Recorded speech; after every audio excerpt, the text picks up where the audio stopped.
In a trip to San Francisco, I went to visit a hand engraver friend of a friend of mine, and I was introduced to a man named Hratch Nargisian. Hratch let me watch him work for a couple hours on actually my ring.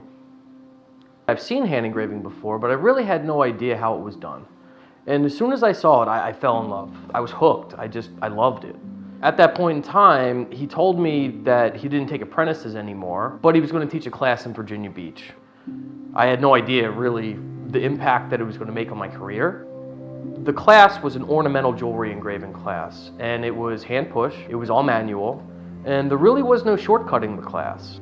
After I took my first class in New Approach School, I went home and I practiced. I practiced a lot. I wasn't a strong student, I wasn't very good, but I wanted it really, really bad.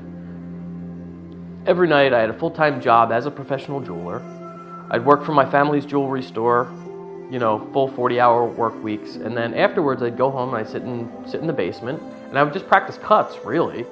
Lightning cuts, scoop cuts, cat claws, bright cuts, over and over and over again. I have shoe boxes filled with dozens and dozens of plates that don't have anything on them other than cuts. I struggled quite a bit, especially with sharpening and consistency of my cuts. The reason why was because I didn't fully understand the approach or the mechanics behind exactly how to do it. So that was really my main focus. I became friendly with Hratch. He was a mentor, a friend. A few years later, along with the owner of the school, asked me to teach the class because he was going to retire. I knew that if I did it, I had to do it right.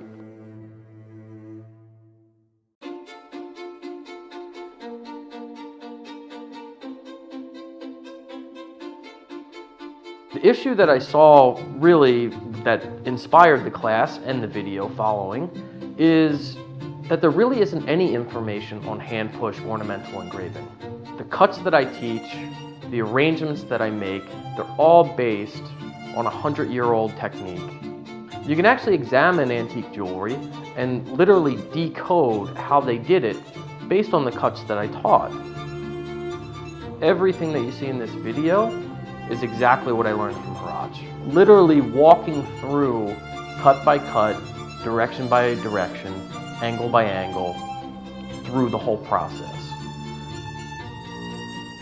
If I was a student, this video would have saved me a year of study. One of the most intriguing things for me when I began is how simple the tools were. For this type of engraving, I literally use two tools for 95% of all of the engraving that I do. It's two gravers and a handle, a pencil, a scribe, a sharpening plate, and some sandpaper.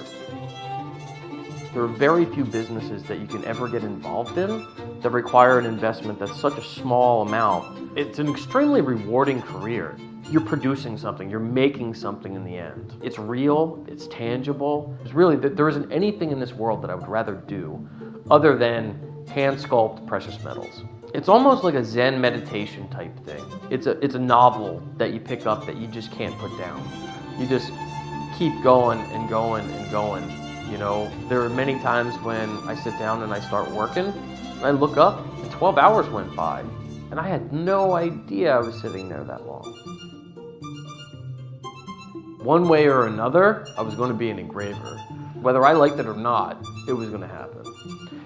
This whole thing all comes down to one simple idea.